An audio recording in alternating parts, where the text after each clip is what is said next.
Hello everybody. मैं हूं नवजोत वर्मा और आप देख रहे हैं एमिनेंट लॉ क्लासेस।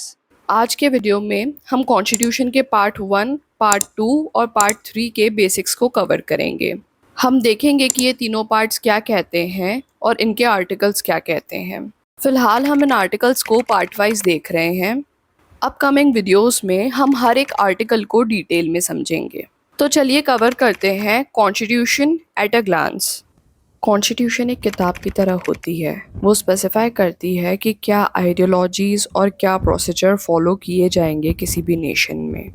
हमारा कॉन्स्टिट्यूशन एक कहानी की तरह है। हम जैसे जैसे उसे पढ़ते जाएंगे तो हमें समझ में आएगा कि जितनी भी बातें इसमें बताई गई हैं वो सारी बातें इंटरलिंक्ड हैं। जब हमारे कॉन्स्टिट्यूशन को बनाया गया था तब इसमें 22 पार्ट्स थे और आज के समय में हम कवर करेंगे 25 पार्ट्स को।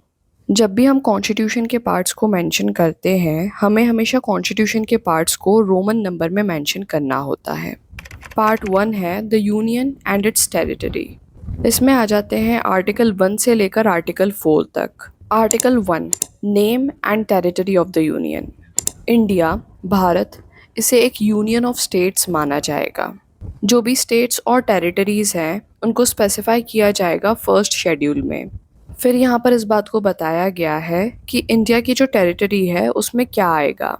इंडिया की टेरिटरी में सभी स्टेट्स आएंगी, सभी यूनियन टेरिटरीज आएंगी और ऐसी टेरिटरीज भी आएंगी जो कि आगे हम अक्वायर करते हैं। आर्टिकल 2 एडमिशन और establishment of new states. Parliament किसी स्टेट को यूनियन में एडमिट कर सकता है और साथ ही साथ किसी नई स्टेट को एस्टेब्लिश भी कर सकता है और इसके लिए जो टर्म्स और कंडीशंस होंगी वो भी पार्लियामेंट के द्वारा ही डिसाइड की जाएंगी। कहने का मतलब ये है कि पार्लियामेंट के द्वारा किसी टेरिटरी को भारत का हिस्सा बनाया जा सकता है। इसका एग्जाम्पल है लैंड बाउंड्री अग्रीमेंट जो कि हमने बांग्लादेश के साथ में किया था। बेसिकली आर्टिकल 2 बताता है कि किस तरह से पार्लियामेंट किसी ज़मीन को देश में लेकर आ सकती है। Article 3 formation of new states and alteration of areas, boundaries और names of existing states. Article 3 बताता है कि किस तरह से एक नई स्टेट का निर्माण किया जा सकता है। जब किसी नई स्टेट को बनाया जाता है तब लोगों से नहीं पूछा जाता कि क्या इस नई स्टेट को बनाया जाना चाहिए। हमारे कॉन्स्टिट्यूशन को हम यूनिटरी भी मानते हैं और हमारे कॉन्स्टिट्यूशन को हम कहते हैं कि ये फेडरल भी है। इसलिए हमारा कॉन्स्टिट्यूशन क्वाजी फेडरल कॉन्स्टिट्यूशन है और ये बात हम सब जानते हैं। अब ये जो नई स्टेट क्रिएट करने का प्रोसीजर है ये इसी बात पे जोर देता है कि भले ही हमारा कॉन्स्टिट्यूशन क्वाजी फेडरल है पर कहीं ना कहीं ये यूनिटरी बायस है। जब भी किसी नई स्टेट को बनाना होता है तो यहाँ पर प्रेसिडेंट के द्वारा विधानसभा से पूछा जाता है। अब ये आर्टिकल कुछ भी नहीं बताता इस बारे में कि यहाँ पर विधानसभा के पास में जवाब देने के लिए कितना समय होता है। नई स्टेट बनाना है या फिर नहीं बनाना है इस बात का जवाब देने के लिए विधानसभा को जो समय अवधि प्रदान की जाती है वो प्रेसिडेंट डिसाइड करते हैं।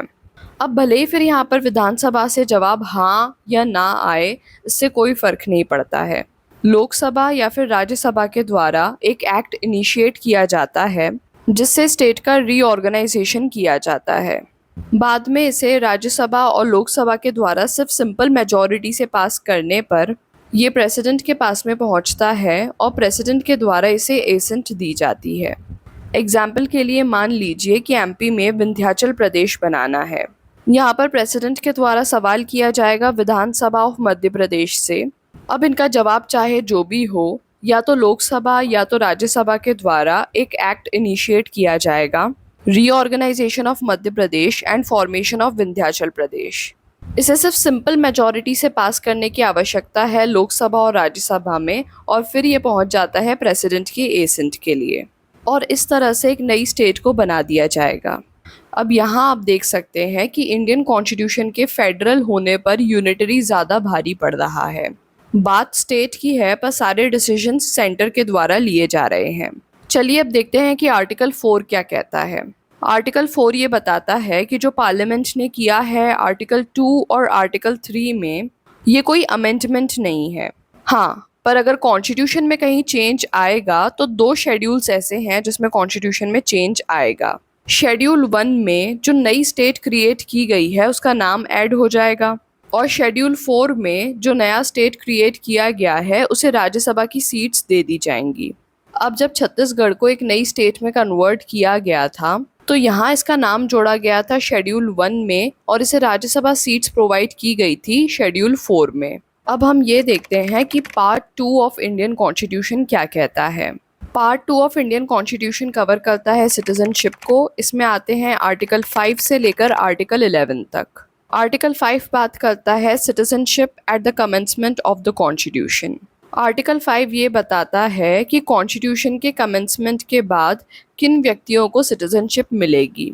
ये बताता है कि ऐसा हर एक व्यक्ति जिसकी डोमिसाइल है भारत की टेरिटरी में, जो कि भारत की टेरिटरी में पैदा हुआ है, ऐसा व्यक्ति जिसके दोनों पेरेंट्स में से कोई एक भी अगर टेरिटरी ऑफ इंडिया में पैदा हुआ है, या फिर ऐसा व्यक्ति जो कि ऑर्डिनरीली भारत में रह रहा है 5 साल से, तो अगर इनमें से किसी भी कंडीशन को सेटिस्फाई किया जाता है तो ऐसा व्यक्ति भारत का सिटीजन कहलाएगा। आर्टिकल 6 ऐसे पाकिस्तानियों की सिटीजनशिप के अधिकार को कवर करता है जो कि पाकिस्तान से भारत में आ गए हैं। आर्टिकल 7 ऐसे लोगों के सिटीजनशिप के अधिकार को कवर करता है जो कि यहाँ से माइग्रेट करके पाकिस्तान चले गए हैं। आर्टिकल 8 उन लोगों के सिटीजनशिप के अधिकार को कवर करता है जो कि हैं तो इंडियन ओरिजिन के पर बाहर रह रहे हैं। आर्टिकल 9 इस बात को बताता है कि ऐसे लोग जो कि वॉलंटरीली किसी दूसरे देश की सिटीजनशिप को ले लेते हैं, ऐसे लोग फिर भारत के सिटीजन्स नहीं हैं।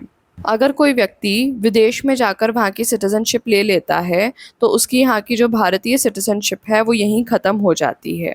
आर्टिकल 10 बताता है कि जो सिटीजनशिप का अधिकार है वो किस तरह कंटिन्यू होगा। आर्टिकल 11 इस बात को बताता है कि जो सिटीजनशिप का अधिकार है उसे पार्लियामेंट के द्वारा रेगुलेट किया जाएगा। Part 3 of the constitution cover करता है फंडामेंटल राइट्स को और इसमें आता है आर्टिकल 12 से लेके आर्टिकल 35 तक। इंडियन कॉन्स्टिट्यूशन के पार्ट 3 के द्वारा कुछ नेचुरल राइट्स को लॉफुल राइट्स में बदल दिया गया। नेचुरल राइट्स वो राइट्स होते हैं जो कि हमारे सामान्य अधिकार हैं। ये वो बेसिक अधिकार हैं जो कि हर एक व्यक्ति को मिलने ही चाहिए। ये वो अधिकार हैं जो हमें नेचर प्रोवाइड करता है। नेचुरल राइट्स को लॉफुल राइट्स बनाने का काम सबसे पहले यूएसए के द्वारा किया गया था। फिर इसी चीज़ को दोहराते हुए हमने भी पार्ट 3 में नेचुरल राइट्स को लॉफुल राइट्स बना दिया। ऐसे अधिकार जो कि आपको सुप्रीम लॉ के द्वारा दिए जाते हैं, ऐसे अधिकारों को कॉन्स्टिट्यूशनल राइट्स बुलाया जाता है। ऐसे अधिकार जो कि आपको किसी डेरिवेटिव लॉ के द्वारा प्रोवाइड किए जाते हैं, ऐसी राइट्स को हम स्टैट्यूटरी राइट्स कहते हैं। कॉन्स्टिट्यूशनल राइट्स में वो सभी राइट्स आ जाती हैं जो कि आपको कॉन्स्टिट्यूशन प्रोवाइड करता है। और स्टैट्यूटरी राइट्स ऐसी राइट्स होती हैं जो कि आपको किसी एक्ट के द्वारा प्रोवाइड की जाती है, जैसे कि डाउरी के अगेंस्ट अगर आपको कोई राइट मिली है तो फिर ये स्टैट्यूटरी राइट है। अब यहाँ समझने वाली बात ये है कि सभी कॉन्स्टिट्यूशनल राइट्स फंडामेंटल राइट्स नहीं होती हैं। ऐसा नहीं है कि हर एक कॉन्स्टिट्यूशनल राइट एक फंडामेंटल राइट भी है। फंडामेंटल राइट्स वो स्पेशल राइट्स हैं जो कि गारंटी की गई है कॉन्स्टिट्यूशन के पार्ट 3 के द्वारा। जहाँ सभी कॉन्स्टिट्यूशनल राइट्स फंडामेंटल राइट्स नहीं हैं, वहीं सभी फंडामेंटल राइट्स कॉन्स्टिट्यूशनल राइट्स हैं। भारतीय संविधान आपको फंडामेंटल राइट्स के अलावा और भी राइट्स प्रदान करता है, पर ऐसा नहीं है कि कॉन्स्टिट्यूशन के द्वारा बताई गई हर एक राइट फंडामेंटल राइट होती है। जो पार्ट 3 में फंडामेंटल राइट्स बताई गई हैं, ये स्पेशल राइट्स होती हैं। अब ऐसा क्या स्पेशल होता है इन राइट्स में? पार्ट 3 में बताई गई राइट्स को स्पेशल राइट्स बुलाया जाता है आर्टिकल 32 की वजह से। आर्टिकल 32 बात करता है कॉन्स्टिट्यूशनल रेमेडी के बारे में।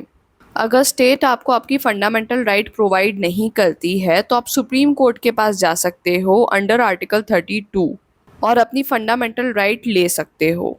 पर यहाँ ज़रूरी बात यह है कि जो कॉन्स्टिट्यूशनल रेमेडी का अधिकार है वो भी एक फंडामेंटल अधिकार है।